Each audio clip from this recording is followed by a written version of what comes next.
I was born and raised in Patras, in Greece. It's a medium-sized town, about 200 kilometers south of Athens. I went to medicine for a few reasons. One was the only really option that I could do research. The other was that I had an empathy. I still cared about people, and I would like to be exposed, would have liked to be exposed to know how to diagnose and treat human disease. I did a lot of research that actually led to my thesis in biochemistry and lipid metabolism. And most importantly, I met my wife there. I had to decide ahead what I was going to do, and I wrote to a few places. In the States, I was very fortunate to be accepted by Vernon Mountcastle, who was professor of physiology at Johns Hopkins Medical School. I was offered to stay as assistant professor in the Department of Physiology, a very prestigious sort of offer in the best medical school. But I was extremely homesick, so we left in November 1974 and went back to Greece. So at that time, there was the dictatorship had fallen. In a way, of course, it was very good. On the other hand, created a lot of unrest in the student body. In 1976, after a year and a half or so, we decided to come back to the States, and we took the risk. We resigned our positions in Athens, and we got the whole family moving here with one fellowship guaranteed for 1 year. Before I left Hopkins, was doing, quite a few different things. One had to do with pain. How do we feel pain? I did work in the basal ganglia, and with my colleague Mellon Delon, who is a very famous, researcher.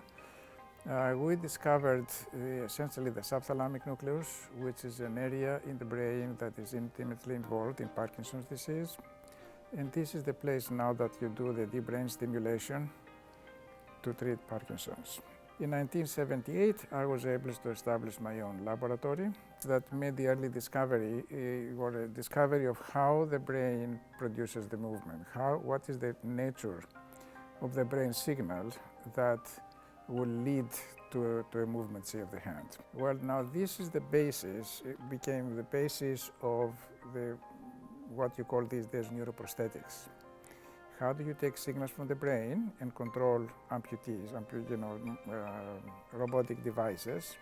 All of that goes back, to the work, we did in 1983. Part of my work with my colleagues established the field of computational neuroscience. That is, computations inspired by the brain, because it's one thing to do the usual math and, the classical way, and the brain works smartly.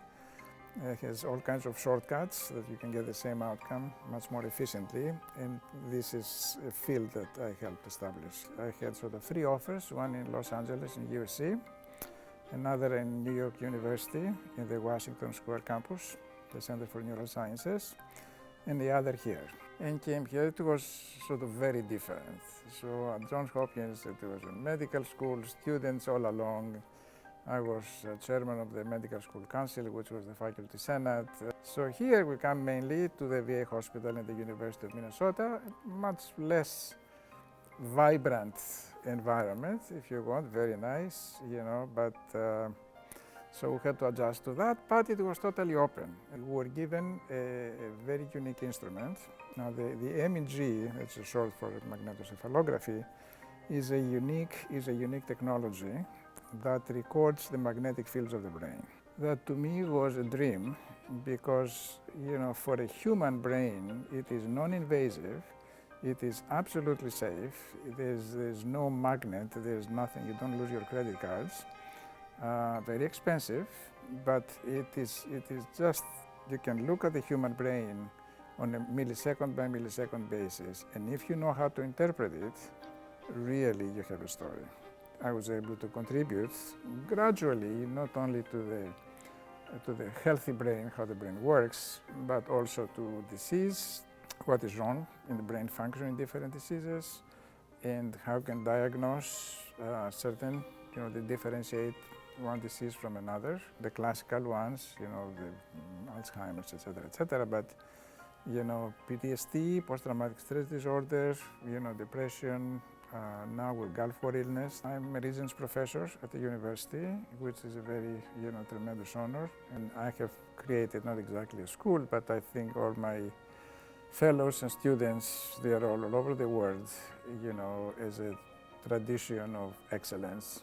It just has been a very, very fulfilling life. We have, my wife and I, we have the two daughters that live here in Minneapolis. We have 4 grandchildren.